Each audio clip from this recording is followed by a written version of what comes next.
If you've ever wanted to step back in time, eat a giant turkey leg, watch knights jousting on horseback, and spend an entire day inside a medieval village, then you need to experience the Arizona Renaissance Festival.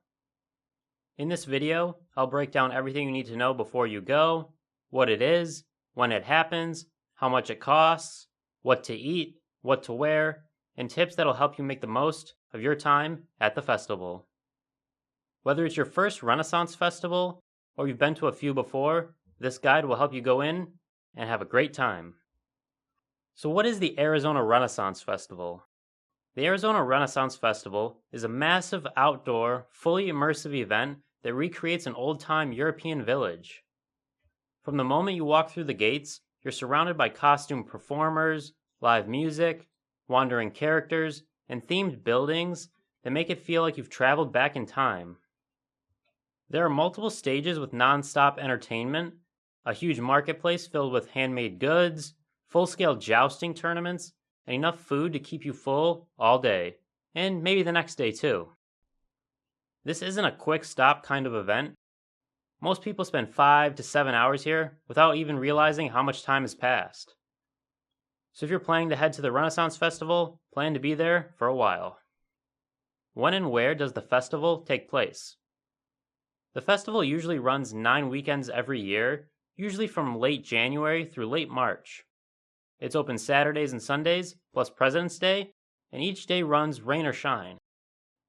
The festival is located in Gold Canyon, Arizona, just east of Apache Junction, along US Highway 60. If you're coming from Phoenix, expect around a 45-minute drive depending on traffic. If you're coming from the west side of Phoenix, plan for a little longer, maybe up to an hour. Parking is free and included with your admission. Traffic getting there usually isn't too bad depending on the day. It can get busy, but nothing like god-awful. Leaving, however, tends to be worse depending on the day. You could be stuck in bumper-to-bumper traffic for a little bit. Now what about tickets and how much they cost? Tickets are sold by the day, not by the weekend. Adult tickets are typically in the mid-$30 range, while kids' tickets are cheaper, usually in the mid-20s for kids ages 5 to 12, and children 4 and under get in free. You can buy tickets online ahead of time, which is highly recommended, or at the gate, but buying earlier usually saves you a bit of money. You can also purchase tickets at the grocery stores Bash's and Food City throughout the state. If you plan on going more than once during the season, there are season passes available that pay for themselves pretty quickly. Just keep in mind, tickets are final sale, so double check everything before checking out. The season passes, though, are limited, so if you're thinking about going a lot, you might want to get those early. Alright, now what about the food and drinks and things like that? The food is one of the best parts of the festival. They have the iconic turkey legs, and yes, the turkey legs are huge. But that's just the beginning.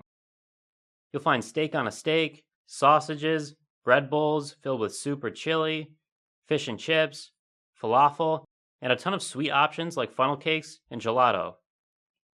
One of my favorites was the chocolate-covered fruits. I could not get enough of those. There are also pubs throughout the village serving beer, mead, wine, and specialty drinks. If you plan on eating lunch during normal peak hours, you can expect long lines, so eating a little earlier or later can save you some time. And also a quick tip, bring some cash. For food and beverage, it is cash only. Some vendors for shops take cards, but your best bet is to have some cash with you. Or bring your debit card for the ATMs they have on site. One thing that sets the festival apart is how much live entertainment there is, and most of it is free with your admission. There are over a dozen stages running shows all day long, comedy acts, musical performances, sword fighting, storytelling, and audience interactive theater.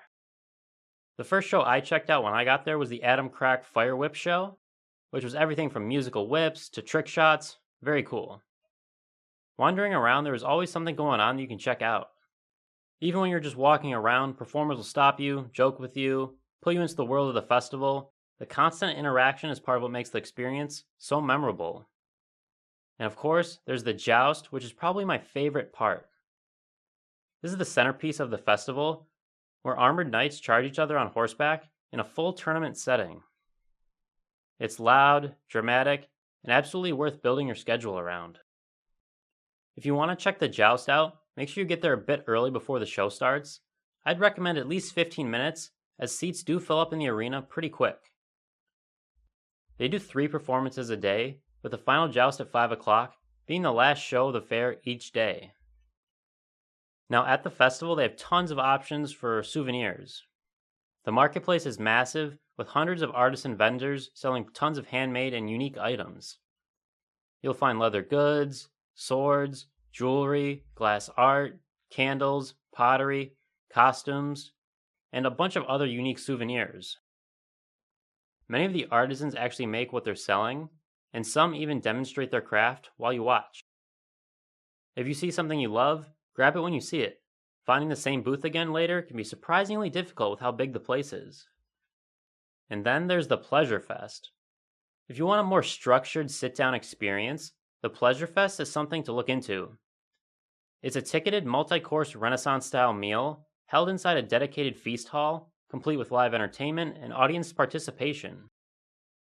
You'll be served several courses, enjoy themed performances, and receive a souvenir goblet to take home. There are a limited amount of seats and only a couple of feasts per day, so this is something you want to plan in advance.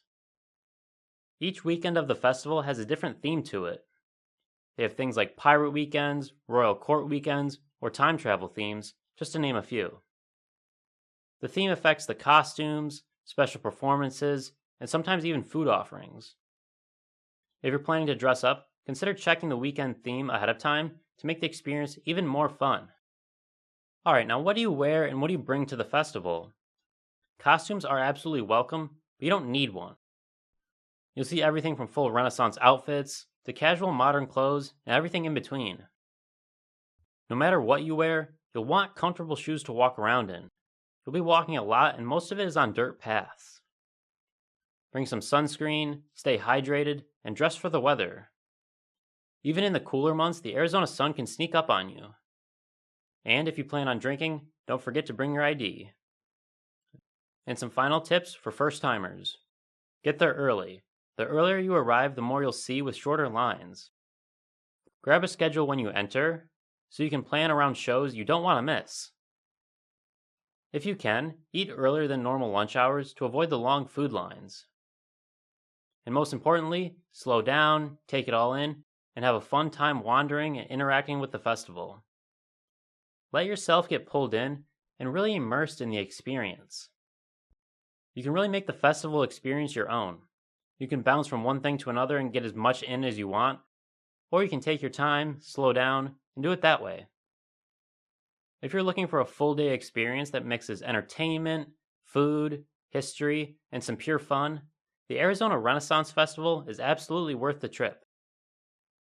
If this guide helped you out, be sure to like the video, subscribe for more helpful guides in the future, and also drop a comment with what you're most excited to see or eat at the festival. Thanks for watching, and I'll see you in the next one. Huzzah!